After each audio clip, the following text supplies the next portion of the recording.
Corona ने हमारी जीवन शैली को कितना बदल दिया है, उसकी एक दूसरी तस्वीर दिखाने के लिए हम लेकर के आए हैं आपको बस स्टैंड पर। रायपुर राजधानी का ये बस स्टैंड है। आम दिनों पे यहाँ पे जो भीड़ होती थी वो आप देख करके समझ सकते थे कि यहाँ ये राजधानी का बस स्टैंड क्यों इतना इम्पोर्टेंट है। बहुत ज़्यादा भीड़ होती थी, हर 2 मिनट पे 1 मिनट पे बसें यहाँ से रवाना होती थी। लेकिन कई महीनों तक बस सेवा बंद रहने के बाद अब जब दोबारा बस सर्विसेज शुरू हुई हैं तब भी वो नॉर्मलसी नहीं आ पाई है, वो सामान्य नहीं हो पाया है बस सर्विसेज। सबसे पहले आपसे पूछना चाहेंगे, इस दौर ने क्या कुछ बदल के रख दिया आपके जीवन में? क्योंकि जहाँ तक बिज़नेस है, पिछले 4 महीने से बिज़नेस 100% लॉकडाउन है या कि आने के 100% बंद। ऑल्दो आपको लगेगा कि हाँ भी 1 जुलाई से कुछ खुला है, बट 10% भी नहीं खुला, 5% शायद खुला होगा, तो 95% तो बिज़नेस 100% बंद है। और फिर भी ऑफिस हैं, ऑफिस के स्टाफ हैं, हमारे बस के स्टाफ हैं, सबका घर चलाना है। उसके लिए हम कैसे कहाँ से उनको निकाल के पैसा दे रहे हैं, अपनी जो जी जमा पूंजी है वो खर्च हो जा रही है। तो ऐसे हमें होप थी कि भी 3 या 4 या 5 महीने मैक्सिमम कुछ होगा, बट अब लग रहा है कि जैसे पूरा साल निकल जाएगा और इसका कोई अंत नहीं है। तो काफ़ी घबराए हुए हैं इसकी देख रहे हैं। ये कभी लगता है क्या कि ये एक असामान्य सी चीज़ है, शायद इसके साथ एडजस्ट होने में वक्त लगेगा? अब जिन ऑफिस वालों को हम पिछले 30 या 40 साल से जानते हैं, जो हमारे ऑफिस में रेगुलर आते हैं, अब ये बीमारी महामारी आने के बाद एकदम एक अजीब सा डर सा बैठ गया है कि पता नहीं कहाँ गया होगा, किससे मिला होगा, क्या इसको बीमारी तो नहीं है। एक डर सा बैठ तो गया है दिमाग में, और वो डर तब तक नहीं जाएगा जब तक हमारी गवर्नमेंट या हमारा जो मेडिकल रिसर्च है, जब तक वो उसका वैक्सीन ना निकाल दे और एकदम साफ तरीके से ये ना बोल दे कि अब डरने की ज़रूरत नहीं है। जब तक ये गवर्नमेंट की तरफ से, सेंट्रल गवर्नमेंट, स्टेट गवर्नमेंट की तरफ से ये नहीं आता, तब तक तो वो डर बना रहेगा, रेगुलर बना रहेगा। राजधानी के एक चर्चित और काफ़ी जाने माने नाम है जो बस सर्विसेज में है, दुबे ट्रैवल के मालिक हैं। दुबे जी ये कह रहे हैं कि एक उलट फेर करके रख दिया, ऐसे कहते हैं कि पूरी ज़िंदगी को, पूरे बिजनेस को ना उलट पुलट करके रख दिया है। तो क्या बदलाव आप फील करते हैं? बदलाव क्या, आप कोई काम ही नहीं है, आदमी घर में ही बैठा हुआ है, डर के मारे ऑफिस नहीं जा रहा है। काम चालू किया तो काम चालू नहीं हो रहा है। 5% काम चालू होने की बात हो रही है, पर 5% में भी आप देखेंगे तो सवारियां नहीं है। घर में टोटल बैठा हुआ है, ना स्टाफ आना चाहता है, ना कोई काम करना चाहता है। मतलब ये तो मेरे ख्याल से, मेरे को ऐसा लगता है कि सदियों तक, 100-200 साल तक इस पीरियड को भूला नहीं जाएगा कि ऐसा भी एक समय आया था 2020 में कि जब आदमी इस स्थिति से गुजरा था। बहुत मुश्किल होता है कि एकदम अनसर्टेन सी चीज़ों में करना, जहाँ पे डर हो, खतरा हो। तो बिज़नेस भी करना है, रिश्ते भी हैं, अपने आप को बचाना भी है। कैसे इन सबको मैनेज करते हैं? बहुत ही कठिन परिस्थिति है। डर के बीच में खुद को बचा के, परिवार को बचा के इस व्यापार को करना है। और देखिए, जब तक वैक्सीन नहीं आ जाएगी तब तक तो आपको पूरे रिस्क में काम करना ही है, चाहे कुछ भी हो जाए। और ये जिस महीने भी आप ये गाड़ियों को चालू करेंगे, वो स्थिति जैसे अभी देख रहे हैं वो हमको देखना ही था। तो इसमें यही हमारे को एक सरकार से उम्मीद है कि इसमें और फाइनेंशियली मदद करे हमारे को सरकार, जिससे हम जो ये कठिनाई का दौर तो आना ही है। चाहे वो हम या जुलाई में चालू करें गाड़ी, चाहे वो नवंबर में जाके गाड़ी चालू करें, जब तक वैक्सीन नहीं आएगी इस कठिनाई के दौर से एक बार तो गुजरना पड़ेगा। तो मेरा आपके माध्यम से सरकार से निवेदन है कि कम से कम इसमें कुछ छूट देते हुए 2-4 महीने की जो गाड़ियां हम चला रहे हैं रोड पे, उसमें हमको टैक्स की छूट दे, क्योंकि उसमें ऑलरेडी डीजल हमारा घर से लग रहा है। कोई ऐसा अनुभव या कोई ऐसी सीख जो इस पीरियड की सीख या फिर वो जो फीलिंग है उसको आगे भी कंटिन्यू करना चाहे, कि शायद बिजनेस और परिवार का बैलेंस समझ में आ गया हो, या कोई ऐसा अनुभव जो आप इस कोरोना काल से सीख करके उसे आगे भी इम्प्लीमेंट करना चाहें? मैं आपके माध्यम से सबको यही बोलना चाहता हूँ कि जीवन में कोरोना ने एक चीज़ तो सिखा दी कि जीवन में पैसे ही सब कुछ नहीं है। घर परिवार व्यापार ये सब का तालमेल एक जो चीज़ होती है उस कोरोना ने हमारे को समझा दिया और सिखा दिया कि हर चीज़ का अपना महत्व होता है, सिर्फ पैसे ही सब कुछ नहीं है। पैसा ही नहीं होता है, ये सच है। बिजनेस पे एक बार फिर से फोकस कर लेते हैं। जो पहले आप एक बस ऑपरेटर और बस यात्री का जो होता था, इंटरेक्शन होता था, उनसे डीलिंग होती थी, क्या वो सब भी बदल गया है? बिल्कुल।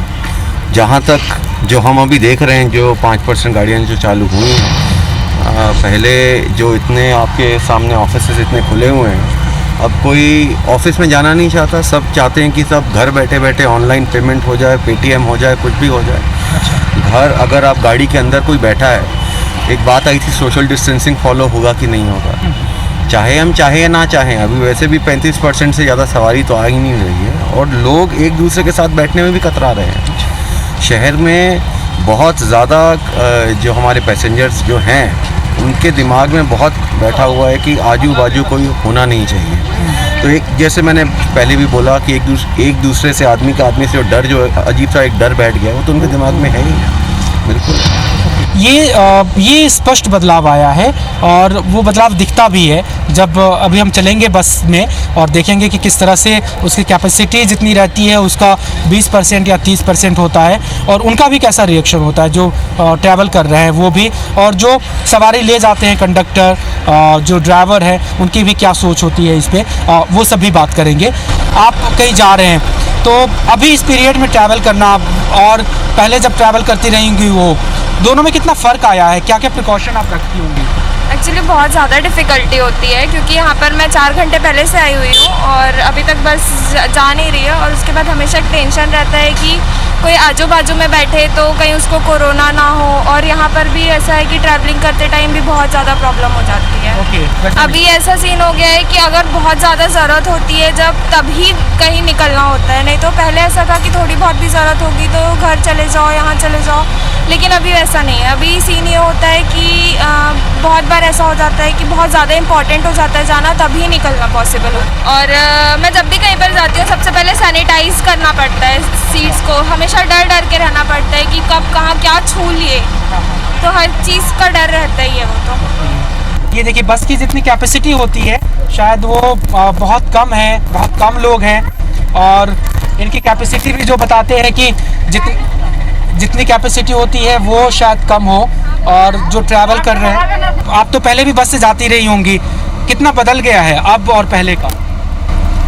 अब ये हो रहा है, सैनिटाइज कर रहे हैं तब जा रहे हैं, मास्क लगा रहे हैं तब जा रहे हैं, और जरूरी है तभी जा रहे हैं, जरूरी है तभी जा रहे हैं। अच्छा, और जैसे बस में आते हैं तो ये डर भी रहता है क्या कि कुछ हो मत जाए, सैनिटाइज करते रहना है, ग्लव्स पहनना है या फिर मास्क पहनना है? जी जी, ये बना रहता है, ये तो जरूरी है सर। मन में डर बना रहता है, सैनिटाइज करते रहते हैं, मास्क लगाए रहते हैं और दूरी बनाए रखते हैं। अच्छा, हाँ, आप कुछ कह रही थी? बस वही कह रही थी सर, ये तो ज़रूरी है, मास्क लगाए रहना, सैनिटाइज करते रहना, ये इसको ज़रूरी मतलब समझ रहे हैं कि ऐसा करना चाहिए। सरकार भी बार बार बोल रही है उसको। आप क्या कहोगे, डर तो होता है? डर तो होता है सर। अच्छा, तो उसको फिर कैसे करते हो, मतलब कैसे बचते हो उससे? सैनिटाइजर इसको लगा के मास्क सब। ठीक है, आप दोनों साथ में ही हो? हाँ, हम दोनों साथ। मास्क का तो उपयोग हर एक व्यक्ति को करना चाहिए सर, और प्लस सैनिटाइज़र का उपयोग भी टाइम टाइम पर करता ही रहना चाहिए। सैनिटाइज़र का जो वो है उसका क्षमता रहने का, वो तो एक बार लगा ले तो दिन भर तक तो नहीं रहेगा, इसलिए बार बार सैनिटाइज़र का उपयोग करते ही रहना। अच्छा, ये बताओ, जब अब हम लोग चलते हैं बस में तो फ़र्क तो आ ही गया, पहले जाते थे तो लापरवाह भी रहते थे, कोई फ़र्क नहीं पड़ता था कौन बगल में बैठा है कौन नहीं। अब तो शायद डर लगता होगा ना कि कौन बगल में बैठा उसका क्या है? डर तो बहुत लगता है कि उससे दूरी बनाकर ही रखना ठीक है, हर एक व्यक्ति से दूरी बनाकर ही रखना ठीक है। हाँ सर, चलिए ठीक है। और जैसा कि ट्रैवल एजेंसी वाले और ट्रैवल जो मालिक हैं वो भी कह रहे हैं कि क्षमता जितनी है बसों की सीटिंग कैपेसिटी, वो करीब 25 से 30% के बीच ही ऑपरेट हो रहा है, यात्री नहीं मिलते हैं और जो जितनी भी दूरी की है वहाँ पे पूरी क्षमता के साथ बस ऑपरेट नहीं हो पाता है। चलिए नीचे से जब उतरेंगे तो फिर हम बात करेंगे जो ड्राइवर हैं, कंडक्टर हैं, वो क्या फील करते हैं इस समय और उनकी ज़िंदगी में क्या बदलाव आए हैं। कोरोना महामारी के चलते बस ऑपरेशन की जो प्रक्रिया है वो कैसे बदल गई है, बस कंडक्टर किन नियमों का ख्याल रखते हैं, बस के जो ड्राइवर हैं वो क्या क्या करते हैं, उसकी एक तस्वीर दिखाना चाहेंगे। ये देखिए, ये रायपुर बस स्टैंड पे बाकायदा एक रजिस्टर मेंटेन किया जा रहा है और जो पैसेंजर होते हैं उनको पहले सैनिटाइज करके हाथ में और फिर वो अंदर जाने दे रहे हैं और बाकायदा सारे पैसेंजर्स के नाम, पता, वो कहाँ जा रहे हैं, ये सारी चीज़ें डिटेल्स में नोट की जा रही है। बस के ड्राइवर और कंडक्टर हमारे साथ हैं, उनसे बात करते हैं। ये जो पहले बस चलाते थे वो और अब जो कोरोना काल में चला रहे हैं वो कितना बदल गया? बहुत ज़्यादा बदल गया सर। अभी अब एक सप्ताह से हम लोग गाड़ी चला रहे हैं, 5 तारीख से सर। 5 तारीख के अंतर्गत हम लोग कम से कम 20,000 का डीजल अपने घर से डलवा चुके हैं। जो 50% सवारी बोले थे वो भी नहीं हो पा रही, मुश्किल से 10% सवारियों में गाड़ी चला रहे हैं। यहाँ तक कि चालक परिचालक का हम लोग का जो रोजी भत्ता होता है वो भी नहीं निकल पा रहा है, ना डीजल खर्चा नहीं निकल पा रहा है। हो गई कि आपको आर्थिक नुकसान हो गया। दूसरा जो तरीका बदल गया, पहले ये सब तो नहीं करना पड़ता था, तो अब क्या क्या ये बदल गया, कैसे बदल? बहुत बदल गया सर। अभी कोरोना काल में भी हमको जो गाइडलाइंस मिला है गवर्नमेंट की तरफ से कि हर पैसेंजर को सैनिटाइज कराना है, मास्क लगवाना है, सबका नाम, पता, प्लस सोशल डिस्टेंसिंग, एक सीट में एक सवारी, तो एक सीट में एक सवारी लेके जा रहे हैं। मतलब बहुत ज़्यादा ही बदलाव आ गया है, एक नई दौर शुरू हो गया समझ जाइए हमारी लाइफ में। जी सर। तो जब टिकट वगैरह करते हैं, अंदर जाते हैं, तो आपको भी शायद डर लगता होगा कि मास्क लगाना है और सब ध्यान रखना है? बहुत डर रहता है सर, बहुत डर। जब हम घर पहुंचते हैं सर, अपने घर घुसने के पहले पूरा कपड़ा बाथरूम में उतार के अपने आप को सैनिटाइज कर लेते हैं, तब जाके अपने बच्चों को छूते हैं सर। बच्चों को छूने में, पास बुलाने में बहुत डर लगता है सर, बहुत ज़्यादा डर रहता है। जी सर। बस के आप ड्राइवर हैं तो कितने साल से कर रहे हैं, और ये जो देख रहे हैं अभी, तो ये पहले कभी ऐसा तो हुआ नहीं, तो अब कितना बदल गया है, आपको कैसे कर रहे हैं? बहुत बदल गया सर, बहुत एकदम बहुत ज़्यादा। ये बदलाव आपने देखा कि किस तरह से बदला है। हर स्तर पे जो भी जुड़े हुए हैं इस बस सेवा से, चाहे वो मालिक हो, ड्राइवर हो, कंडक्टर हो, जो बस में यात्री सवार करते हैं वो सभी हो, सबकी ज़िंदगी, सबकी जीवन शैली को इस कोरोना ने बदल दिया है और लोग बहुत सतर्क होकर के अपनी यात्रा पूरी कर रहे हैं।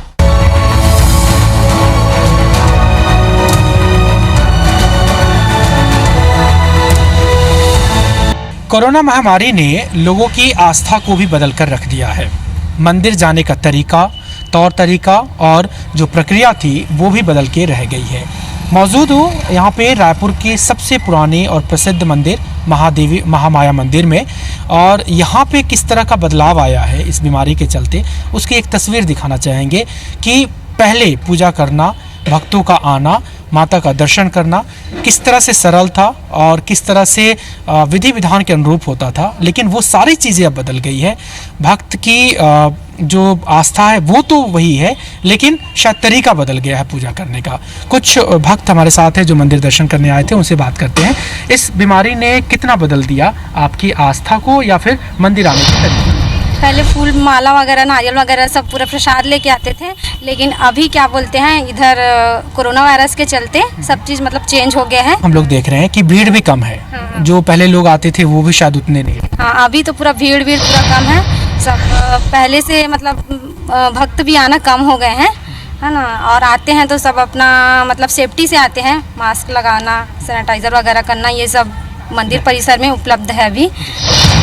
आपसे मैं पूछना चाहूँगा कि लोग कह रहे हैं कि तरीका बदल गया, पूजा करने का तरीका बदल गया, आने का तरीका बदल गया, लोग आते हैं तो शायद डरते भी हैं। अब वाकई ऐसा है कि भगवान में आस्था कम हो गई है या एक शायद डर है जो लोगों को बदलने पे मजबूर? श्रद्धा तो कम नहीं हुआ है, लेकिन ये कोरोना वायरस की वजह से ही भक्त डर है। तो यहाँ पे जब आते हैं तो कभी मन में रहता है कि भीड़ भाड़ ज़्यादा हो गई तो शायद हम बीमार पड़ जाएं, या फिर एक डर रहता है कि प्रिकॉशन के साथ ही दर्शन करना है? भीड़ भाड़ की वजह से भी नहीं आते, डर रहता है। कोई सबसे बड़ा बदलाव क्या देख रहे हैं आप यहाँ पे, मतलब जब पहले मंदिर आती थी और अब मंदिर आती है? पहले तो बहुत ज़्यादा भीड़ रहता था माता रानी के दरबार में, अब वैसा कुछ नहीं रहता, नॉर्मल ही रहता है। आम दिनों में यहाँ पे बहुत भीड़ हुआ करती थी, शाम को बहुत ज़्यादा भीड़ होती थी, भक्तों की बहुत कतारें लगी रहती थी आमतौर पे, लेकिन अब ऐसा नहीं है। सामने की ये निर्देश है जिसे मंदिर प्रशासन ने लगाया है कोरोना महामारी के परिप्रेक्ष्य में कि आपको मास्क लगा करके आना है, सैनिटाइज़र मशीन के अंदर से होकर के आना है, निर्देश का पालन करना है, मंदिर में घंटी नहीं बजानी है और क्या छूना है नहीं छूना है, फूल नहीं लाने हैं, नारियल नहीं लाने हैं, तमाम चीज़ें हैं। मंदिर प्रशासन की ओर से मैनेजर हमारे साथ हैं, उनसे हम बातचीत करेंगे। कितनी बदली सर व्यवस्था और कितना बदल गया लोगों का आना जाना, पूजा करने का जाने का तरीका तो बदल चुका है, कम हो गया है पब्लिक जो है आने के लिए, है ना। क्योंकि पहले तो भीड़ लगता था, नारियल वाले बहुत चढ़ते थे, नारियल भी बंद है, फूल माला बंद है, तो प्रभावित तो हुआ है। घंटी को भी बांध करके रखा हुआ है शायद कि? घंटी का बांध करने बंद रखते हैं, सेंसर वाले घंटी लगाए हैं, अच्छा, है ना, जिसको हाथ ऐसे टच न करके बाहर से बिना टच करे वो घंटी बज जाता है। अच्छा, वैसे सेंसर घंटी ये अपन व्यवस्था की है। मशीन अपन सैनिटाइज हो पाते हैं उधर, है ना, कर्मचारी है सब लगाए, उसके लिए ड्यूटी भी लगा है। भक्तों की भीड़ ना हो, लोग दूरी बना करके रखे, इसको लेकर के कोई व्यवस्था की? हाँ, दूरी के लिए तो हुई तो कम रूप में आने जाते दे रहे हैं एक एक करके, जिसमें भीड़ न लगे मंदिर में। मैं ये जानना चाहूँगा कि ये जो बदलाव है आपने अपने जीवन में कभी नहीं देखा होगा कि इस तरह से था? ये जीवन में अपन पहली बार देखा हूँ मैं, कोरोना वायरस के अपन चलते हुए इस प्रकार की व्यवस्था नहीं था पहले, है ना। कोरोना वायरस के नाम से भी आ गया है प्रॉब्लम जो है, ये पहले बार देखा जीवन में, ऐसा नहीं हुआ था। मंदिर में जो पुजारी हैं वो पूजा करते हैं, क्या वो भी तरीका बदला है, उसमें भी कुछ बदलाव दिखा है? हाँ, तो पुजारी लोग तो क्या आरती वारती करते हैं सवेरे, और आरती करने के बाद में चले जाते हैं, क्योंकि पब्लिक लोग बाहर से दर्शन करके जा रहे हैं। तो ये वो चीज़ें आप भी देख सकते हैं मंदिर में कि किस तरह से कोरोना महामारी के चलते आस्था है तो लोग आएंगे, लेकिन आए तो प्रभावित ना हो, ये व्यवस्था की गई है और सुनिश्चित की जा रही है कि लोग आए तो सुरक्षित होकर के माता का दर्शन कर सके और व्यवस्था जो मंदिर प्रांगण की व्यवस्था है उसको मानते रहें। राजधानी के सेंटर में मौजूद ये सरकारी स्कूल है। आम दिनों में यहाँ पे हज़ारों बच्चों की भीड़ हुआ करती थी, लेकिन चूंकि कोरोना संकट है तो स्कूल बंद है, बच्चे नहीं आ रहे हैं। टीचर्स हैं जो किसी प्रोजेक्ट की वजह से, ऑफिस के काम की वजह से या फिर दूसरे काम को लेकर के कभी कभी आते हैं, लेकिन किस हद तक उनकी ज़िंदगी बदली, किस हद तक उनके काम करने का तरीका बदला और स्कूल का माहौल बदला, इन सभी चीज़ों को जानने के लिए आइए चलते हैं। आम दिनों में यहाँ पे बच्चे होते थे इस वक्त में और टीचर्स होते थे, असाइनमेंट हुआ करता था, क्लासरूम हुआ करता था, उसमें फिर बच्चे पढ़ रहे होते थे, लेकिन अभी ऐसा कुछ भी नहीं है। स्कूल के प्रिंसिपल हमारे साथ हैं, टीचर्स भी हैं जो कुछ संयोगवश अभी यहाँ पे दिखे मुझे, उनसे बात करने की कोशिश करते हैं कि क्या बदल दिया इस कोरोना ने उनकी जीवन शैली को, काम करने के तरीक़ों को। तो सबसे पहले तो इसी पे कहना चाहेंगे कि ये एक बिल्कुल नया अनुभव है टीचर्स के लिए भी और स्टूडेंट के लिए भी। आपने इसको किस तरह से समायोजित किया, किस तरह से अडॉप्ट किया? सर, ये तो महसूस ज़रूर हो रहा है कि जो प्रत्यक्ष क्लास चलती है, प्रत्यक्ष क्लास में और इसमें थोड़ा सा फ़र्क तो पड़ता है, लेकिन करे क्या, प्रकृति का ऐसा विचार है, तो अब उससे निपटने के लिए छत्तीसगढ़ सरकार ने पढ़ाई तोड़ द्वार वाला एक स्कीम चलाई, जिसके तहत कुछ वीडियो भी मेरे पास हैं, जिसमें हम लोग बच्चों को रोज़ 11 बजे से 3:30 बजे तक क्लास को चलाते हैं। कितना बदल गया पढ़ाने का तरीका भी और आपकी अपनी व्यक्तिगत ज़िंदगी भी? बदला तो बहुत है, बहुत बदला है। और घर में हम जिस तरह से जो प्रॉपरली चेक कर लेते थे कि क्लास में बच्चा है, उसकी कॉपी को हम छू कर देख लेते थे, तो उसमें और उसमें फ़र्क तो है, लेकिन फिर भी उस परिस्थिति से निपटने के लिए एक अच्छा प्रयास है कि हम ऑनलाइन कोशिश कर रहे हैं। और हमारे यहाँ के 10वीं 9वीं 8वीं 6वीं 7वीं 11वीं 12वीं और सब आपको मैंने मोबाइल में दिखाया, एक ग्रुप बन गया है जिसमें सारे टीचर्स को हमने 9 से 10:30 और 4 से 5:30 का टाइम टेबल में बांधा है। और हर teacher subject wise time table के अनुसार पढ़ाता है, बच्चे सीधे क्वेश्चन करते हैं। एक नया अनुभव भी बच्चों को हो रहा है कि वो इस टेक्नोलॉजी से भिज्ञ हो रहे हैं। टीचर से एक और जो मैथ्स के टीचर से सर से भी बात करते हैं। जैसा कि हमने चर्चा की कि कोरोना ने कितनी बदल दी हमारी जीवन शैली को, आप क्या कहेंगे ये जीवन शैली किस रूप में बदली है? पॉजिटिवली बदली है या नेगेटिव पार्ट भी है? सर, मेरे अनुसार तो ये मानना है कि जो शिक्षा है, विद्या है, वो विद्यार्थी और शिक्षक दोनों से जुड़ा हुआ है। इस घटना चक्र ने दोनों को एहसास कर दिया है कि स्कूल का इम्पोर्टेंस क्या है। फिर भी शिक्षक के द्वारा, शासन के द्वारा विभिन्न माध्यमों से, चाहे ई क्लास के माध्यम से कहिए, चाहे व्हाट्सएप के माध्यम से कहिए, उनसे टीचिंग को जोड़ा जा रहा है। मगर ये बिल्कुल तय है कि हम सबको एक ये बात का एहसास हो गया है कि जब स्कूल लगता था और हम लोग जब पढ़ाते थे, उस समय का जो माहौल था, आज के माहौल में काफ़ी परिवर्तन है। एक बहुत बड़ा classroom, computer, chair, table, projectors, ये एक हमारा स्कूल, ये एक हमारा माहौल होता था। और अब एकदम से आभासी दुनिया है, एक फ़ोन है, स्क्रीन है और दूर बैठे बच्चे हैं। ये कितना कनेक्ट हो पाते हैं, कितना मुश्किल होता है ऐसे में कनेक्ट करना बच्चों से? रिदम टूटता होगा या फिर क्या उसी उत्साह से पढ़ा पाते होंगे?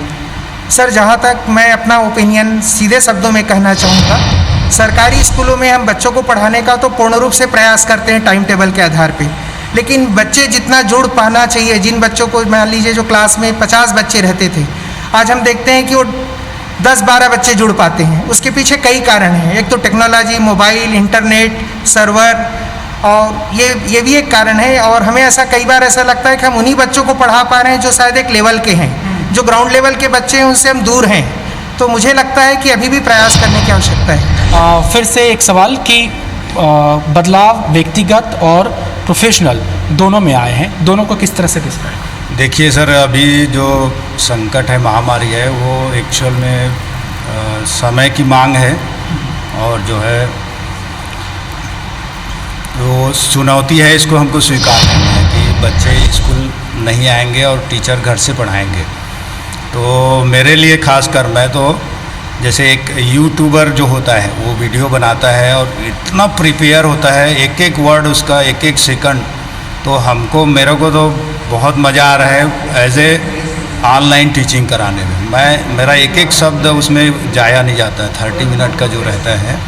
और ये तो मैं सारा निगेटिविटी मानता हूँ। अगर वो रायपुर शहर में रह रहा है, चाहे वो सरकारी स्कूल का बच्चा हो, नेट सबके पास है, यदि उसको व्हाट्सएप चलाने, फेसबुक चलाने वो घंटों बिता देता है, लेकिन उसी को ऑनलाइन क्लास में आने बोलो ना, दुनिया भर बहाना ढूंढता है।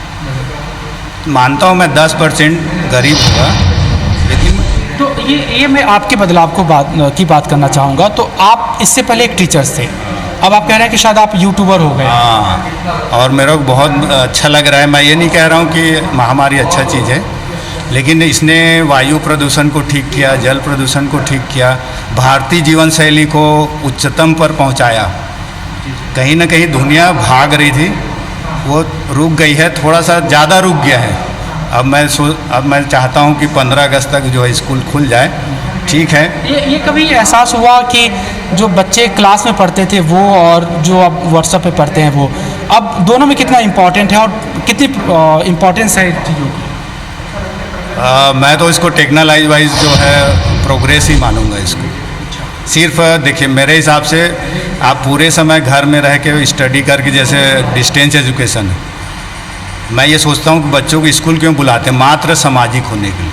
नहीं तो घर में वो यूट्यूब से ज़्यादा अच्छा पढ़ता है, ऑनलाइन से उसके सारे मटेरियल्स हो जाते हैं। स्कूल में उसको बहुत कम ही शिक्षा मिलती है, लेकिन सामाजिक होने के लिए उसको स्कूल में आके 4 लोगों से फेस करना ये आवश्यक है, इसलिए स्कूल बुलाया जाता है। पढ़ना मैं नहीं समझता आज के युग में पढ़ने के लिए बुलाया जाता है, सिर्फ सामाजिक होता है, खेल कूद होता है, और बाकी वो पढ़ता है ऑनलाइन। सर, मैं देखा हूँ कि गांव खेड़े का भी बच्चा ऑनलाइन में PSC दे के नौकरी लगा है। सर, कोई एक ऐसी चीज़ या जो आपने बड़ी शिद्दत के साथ महसूस की इस लॉकडाउन में और लगा कि ये शायद बहुत बड़ा बदलाव है? वो जो एक क्लोजनेस है, जो ज़्यादा ही हम एक दूसरे के जीवन में घुस रहे थे और एक दूसरे को ज़्यादा ही बहुत सारी बातें गुप्त रहनी चाहिए, ये समय सिखा रहा है। और थोड़ा अपने अंतर्मुख में रहें, बाह्यमुखी कम हो और काम से काम रखें, ये ऐसा मेरे को लगता है। ये इस तरह के बदलाव हैं और निश्चित रूप से बहुत ज़्यादा बदला है। टीचर्स की बात करें, क्लासरूम की बात करें, स्कूल के माहौल की बात करें, तो सब कुछ बदल गया है और टीचर्स हैं जो इस बदलाव के साथ अपने आप को समायोजित कर रहे हैं और जो नई चुनौती है वक्त की उसे सीखने के लिए, उसे पार करने के लिए जो कुछ भी करना पड़ रहा है वो कर रहे हैं। वो नई टेक्नोलॉजी सीख रहे हैं, नई टाइम टेबल में अपने आप को एडजस्ट कर रहे हैं और नई नई चीज़ें भी सीख रहे हैं। ये बदलाव स्कूल के माहौल में ज़रूर देखने को मिल रहा है। कैमरा पर्सन अनिल नागले के साथ राजेश राज, IBC 24 रायपुर।